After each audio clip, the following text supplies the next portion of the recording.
Müdüriye Çandini o Daristanan Amidiyatê şitlên guz û xurmeyan li cotkaran belav kirin. Cisedîn odê şitlan hîbe ji bo belavkirina şitlan merasimê hat derxistin.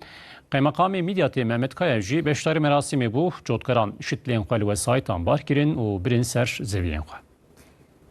Başladınız mı çekimi?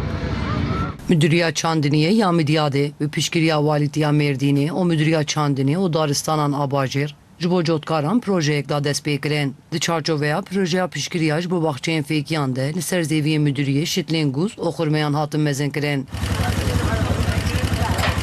Ev şitlên fêkiyan jî bi merasimekê li cotkaran hatin belav kirin. Qeymeqamê Midyadê Mehmet Kaya beşdarî merasimê bû. O şitildan cotkaran. Bu proje %90 hibe destekli.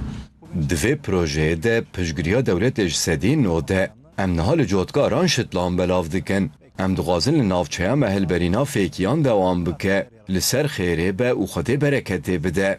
Müdürê Çandiniye yê Midyadê Muharrem Küçük Aslan jî got em ji bo cotkarên xwe van xizmetan dikin. Cotkaran şitlên xwe li wesaytan bar kirin. Afîdanenekê gihana me mala wava zaf qincin em ê ji bo baxça biçênin ji bo vermê. İnşallah got hemû kes jê re faydalanmış bibe. والله خرمنا وجويزن واو أبيلو درون بربندي وانا ناتن Ji bo ku biçînin berê xwedan zêviyên xwe. Di çarçoveya projeyê de 286 şitlên guzan, 1037 şitlên xurmeyan hatin belav kirin.